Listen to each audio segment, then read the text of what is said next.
اعوذ باللہ من الشیطان الرجیم، بسم اللہ الرحمن الرحیم۔ السلام علیکم۔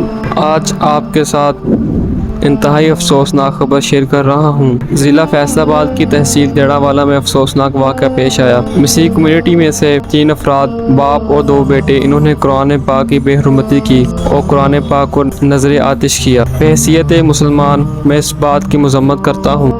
ڈیڑہ والا کی مسلم کمیونٹی نے جو مسیحی آبادی تھی اس کو بھی جلا دیا اور اس کے گرجا گھر کو بھی گرا دیا۔ مسلم کمیونٹی کا غصہ گندہ بنتا بھی ہے۔ ہمارے مقدس کتاب کے ساتھ جو مسیحی کمیونٹی کرتی ہے یا کوئی اور کمیونٹی کرتی ہے تو اس کا رد عمل مسلمان انشاءاللہ دیتے ہیں اور دیتے ہی رہیں گے، اور مسلمانوں کا یہ فرض ہے کتاب اللہ اور میرے نبی حضرت محمد صلی اللہ علیہ وآلہ وسلم پہ نازل ہونے والی کتاب قرآن مجید کی حفاظت کریں۔ ہیذا پاکستان میں ایسا واقعہ پیش آنا، وہ بھی اتنا بڑا واقعہ پیش آنا سمجھ سے باہر ہے کہ ایسا ایک اسلامی جمہوریہ پاکستان میں کیسے واقعہ پیش آ سکتا ہے۔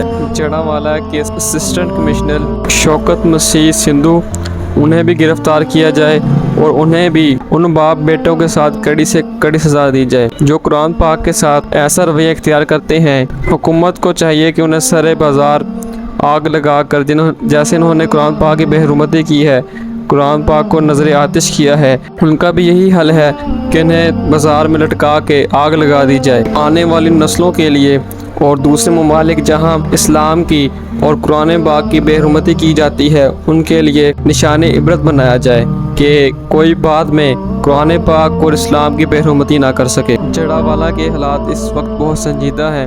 اللہ پاک اہل اسلام کی، اہل وطن کی ہر طرف سے حفاظت فرمائے۔ مسیحی کمیونٹی کے گھر جلا دیے گئے ہیں، ان کا گرجا گھر بھی سارا توڑ پھوڑ اور گرا دیا گیا ہے۔ اسلام امن کا درس دیتا ہے، لیکن اسلام کو اور قرآن پاک کے ساتھ ایسا کریں گے تو مسلمانوں کا رد عمل آپ اپنی آنکھوں سے دیکھ لیں گے۔ ان لوگوں کے لیے پاکستان کی زمین تنگ کر دی جائے گی جو اسلام دشمن ہوں گے اور قرآن پاک کے ساتھ ایسا سلوک کریں گے۔